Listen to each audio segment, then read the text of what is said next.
and go. Hi, everybody. I'm Wesley Parks. I'm the Chief Technology Officer. This is Jentry, who's our Chief Marketing Officer, and that is Chastain. She is our Chief Finance Officer. I'd like to start off by asking y'all a simple question. When was the last time y'all went to the movie theater? Over the recent couple of years, there has been an introduction of Netflix and other movie streaming sites. With the introduction of our global pandemic, movie theaters have been on a recent decline, so we came up with our product of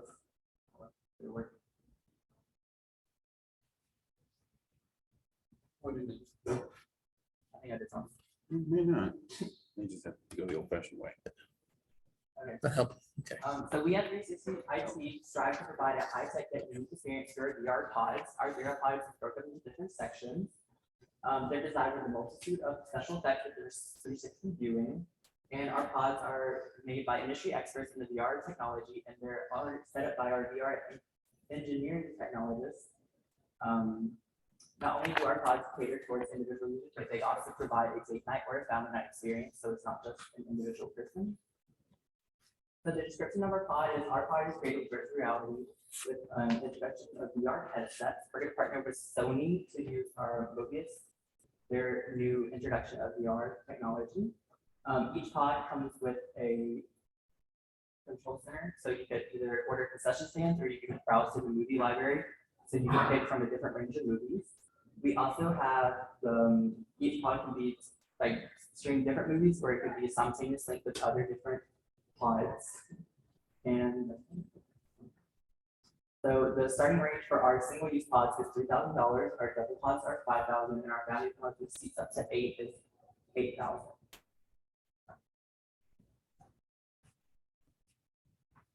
Hello, my name is Jentry. As I said before, I'm going to be talking about the marketing aspects of this. 360 IT will be primarily in a competitive market. Obviously, there is already like a lot of VR headsets and obviously normal movie theaters. But I'm sure everybody here has heard of the Oculus, the Dawn, and then the Immersive to throw into a whole new world. You can walk around, you can literally turn around. But what brings us to the table is not only are we going to be able to do that with the pods, we're also going to be able to like build or make it feel like air. There's air, like whooshing. There's water, like filled with spreads. If there's like say an earthquake and whatever you're watching, you're actually be able to feel it quake. Well, and then in the beginning, we're going to have to primarily target the early adapters of this. So basically, we're going to market it as a profitable investment as this market rushes, because it's already an in-rush. Like there's already a market rush of this in China. Actually, they already have this concept going on. Here in America, it's not really a thing.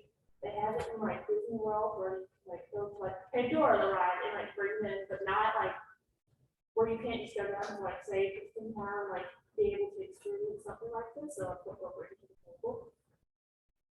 So our strengths in this is obviously the introduction of a new market in America and where we live, and the personalized experience per user or per family, because like I said before, it is connected to one another. And since VR reality is like the latest technology, people of the younger generation are more likely to want to try it. With that being said, it is a weakness also because the older generation will be a little skeptical to try something like this. But it's like with this, like also causing an inrush in the market, like third-party developers would come up and try to also develop something like similar like this, like they already do, like with PlayStation and stuff like that. So. And the opportunities is also the creation of a movie space that is different than what you would normally be able to go to experience. And taking advantage of what COVID has brought us, the personal isolation and like people they're like they can't really go out to a movie theater not feeling unsafe now. This would actually bring out people more to like be socially connected with everybody, like in a different light, and feel like being able to feel safe at the same time. And obviously the threats, new technology would scare some users away because it is a very complex kind of thing idea, but with our technology it'd be simplified in hopes to bring in those skeptical users to our way. So our product is that it will be safe for all ages. We have these technologies where you're going to be able to, like, it's going to be like sensitive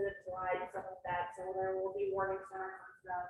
Because some people do have like issues with going into seizures and stuff like that, so we did take that into account. And this is gonna be able to open up the door to a whole new world for people.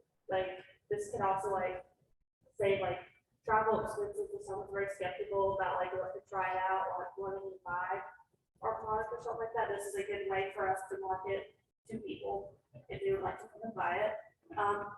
This is market for people of any age, but primarily like it's going to target younger audiences because they're used to this new technology. They grew up in this environment. So the consumer would actually be able to choose whatever movie they want to watch, sit down, put the pod headset on, sit in the pod, and actually be able to immerse themselves and get that like unique like one-on-one experience with their favorite movie, or like simultaneously connect with their friend or family members, make it all experience a movie in a different way. So like we said before, the price of one single pod would be $30,000. The price of a double is $5,000, and families would be about $8,000. So you charge like $15 per ticket, just like going into like a normal movie theater. They would buy it from us, and our team would actually go set it up into the movie theater. So we can like handle maintenance control. We would handle if something went wrong, like we handle the production, and like we handle like the business relations through Facebook. Like we could promote through there. We would handle like our Sony, like we partners with Sony, like they do make their own movies and people get through it. They actually already make a virtual reality PlayStation. So, and then if they'd be concentrated in all like movie theaters if they're burnt out, or like movie theaters that are going out of business, that would try to bring a unique aspect to their team to try to renovate their business again. I don't know about y'all, but I'm ready to get back in the movie theater. Imagine being able to go in and eat popcorn and light without the germs and without being up on somebody and get COVID. Well, I guess you're wondering what this is going to cost. Well, typical movie theater is about 3,800 square feet, or the auditorium is. The initial price for 126 pods is $630,000.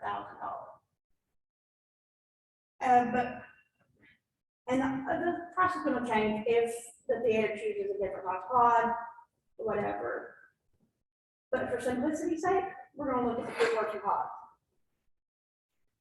The theater can charge up to $15 per ticket or more, equaling $3,780 per showing if they sell out the entire pod. At 5 showings per day, the total daily income is $18,900, and our monthly income after expenses would be $558,050. The theater could recoup, if it stays at 100%, it could recoup its initial investment in 34 days. Even if it drops down to 75%, it would be less than 45 days that it can recoup its initial investment. And if it stays at 100% for a year, they could have an annual profit of $6,923,400. And excuse me, the consumers would encounter our ads in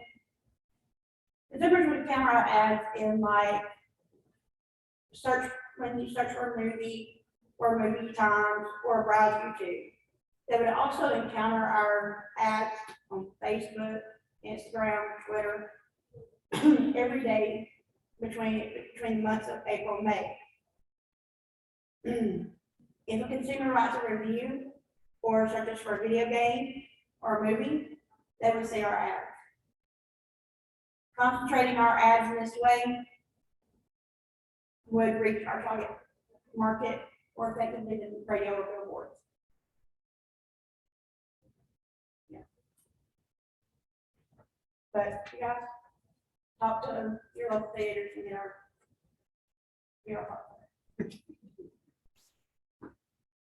Can you extended into gaming? Yeah. That was one of our initial aspects. We were gonna have like a half movie theater, half gaming one, but we wanted to like more centered towards movie aspect because we don't really have that much popularity in gaming. Like besides like China, China has like those gaming hubs they call. And it makes our pockets go down. Like, there's already like an Oculus and like the PlayStation VR, stuff like that. So you would like want to step out in our market. Consider the number of theaters that are empty and closed or abandoned. The ability to generate, to find the space is not an issue.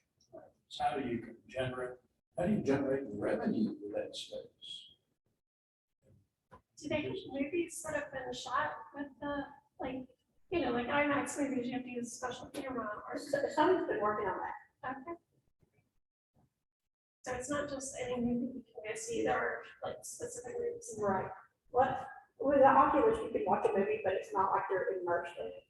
Okay. It's like you're watching it on a drive-in. But as like this like market gets more popular, there's gonna be more creators for like Disney's gonna come out. They already have that concept in them, like theme parks and all that, but they kept coming out.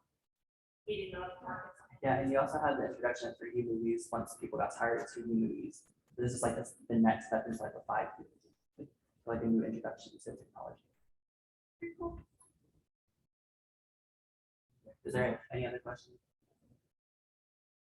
Thank you.